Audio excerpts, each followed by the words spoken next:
आज हम पढ़ने वाले कुछ confusion word in the sense कि जब ईच, एवरी, नाइदर, आइदर ऐसे कुछ वर्ड होते हैं, ये कहीं तो प्रोनाउन का काम करते हैं और कहीं पे ये एडजेक्टिव का काम करते हैं। तो बड़ा कंफ्यूजन होता है कि कहाँ हम एडजेक्टिव बोले इसे और कहाँ हम इसे प्रोनाउन बोले। तो बहुत आसानी से इसको आज समझते हैं। जब कभी और फिर ये होते हैं डिस्ट्रीब्यूटिव एडजेक्टिव और डिस्ट्रीब्यूटिव प्रोनाउन। क्यों होते हैं ये? क्योंकि हम क्या करते हैं, इनको बांटने जैसी बात करते हैं कि each of the boy is coming, is each of the girl these things, okay, is happy कुछ भी बोल सकते हैं, was happy, took his class, took his seat ऐसे बोल सकते हैं। तो इसे हम डिस्ट्रीब्यूटिव एडजेक्टिव कहते हैं और इसे हम डिस्ट्रीब्यूटिव प्रोनाउन कहते हैं। दोनों में क्या अंतर है, ध्यान से सुनना था। हमने बोला each boy closed his eye, हर एक लड़के ने उसकी आंखें बंद की, क्लियर। जब कभी ईच, एवरी, नाइदर, आइदर के तुरंत बाद में कोई नाउन लग के आ जाए तो नाउन क्या करते हैं, नाउन जिसको एडजेक्टिव क्या करते हैं, नाउन को मॉडिफाई करते हैं।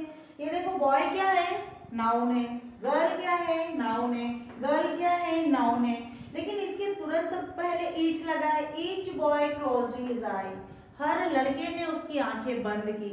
तो यहाँ तो ये एडजेक्टिव का काम कर रहा है, लेकिन यहाँ पे प्रोनाउन क्या होते हैं, प्रोनाउन मतलब उनकी जगह पे नाउन आ सकते हैं। तो हम उसको देखेंगे, each of the boys closed his eye, हर एक लड़कों में, हर एक ने, लड़कों में हर एक ने।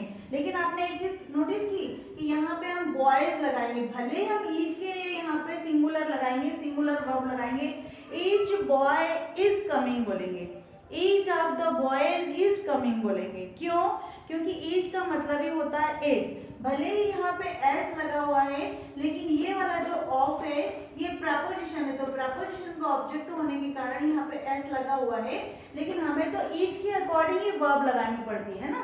तो यहाँ पे अभी उसको हम बाद में समझेंगे, पहले यहाँ समझेंगे pronoun. Each of the boys closed his eye, हर एक लड़के ने, लड़कों में हर एक ने, अब हर एक की जगह क्या आएगा, नाम आएगा, लड़कों में हर एक ने उसकी आंखें बंद की, ठीक है ना। तो ये सिंगुलर यहाँ पे प्रोनाउन का काम कर रहा है। सेकंड एग्जांपल देखेंगे, एवरी गर्ल इज हैप्पी, हर लड़की, लड़की क्या है, नाउन, नाउन के बारे में बताने वाला क्या हो गया, एडजेक्टिव हो गया।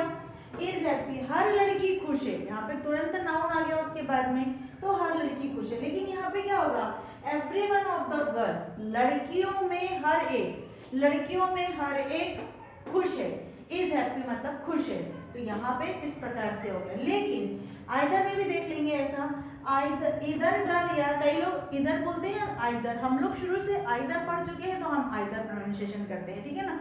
Either girl can solve this puzzle, कोई दो में से कोई भी एक लड़की, आइदर गर्ल मतलब दो में से कोई एक लड़की ये पजल को सॉल्व करती है। पहली होती है ना, जैसे अपन कुछ पजल लिख लेते हैं उसको सॉल्व करते हैं, नंबर वाले पजल हो जाती है या कोई शेप वाली पजल होती है तो उसको सॉल्व कर सकती है ना। तो ये गर्ल क्या हो गया आपके लिए, नाउन हो गया, और ये आइदर क्या हो गया, यहाँ पे एडजेक्टिव हो गया क्योंकि ये नाउन को मॉडिफाई कर रहा है ना।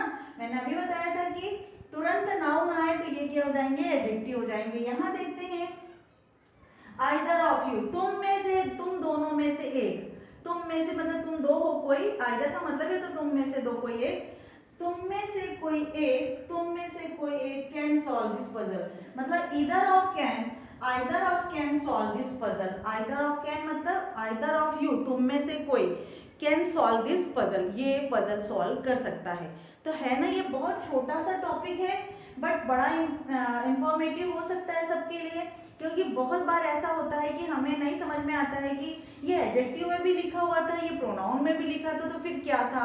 ऐसे ही डिस्ट्रीब्यूटिव एडजेक्टिव, डिस्ट्रीब्यूटिव प्रोनाउन होते हैं, ऐसे ही डिमॉन्स्ट्रेटिव एडजेक्टिव और डिमॉन्स्ट्रेटिव प्रोनाउन होते हैं, दिस दैट और दीज दोज के लिए। अगर आपको अच्छा लगता है तो मैं वो वीडियो भी लेकर के आऊँगी। If you like this video so please like, share and subscribe. उससे भी ज़्यादा बढ़कर ये कि कुछ सीखो, छोटे छोटे एग्जाम्पल के थ्रू बना, बहुत सारी चीज़ें बनाएं, इससे आपकी इंग्लिश एनहांस तो होगी और स्पोकन इंग्लिश भी अच्छी हो जाएगी। ठीक है, थैंक यू।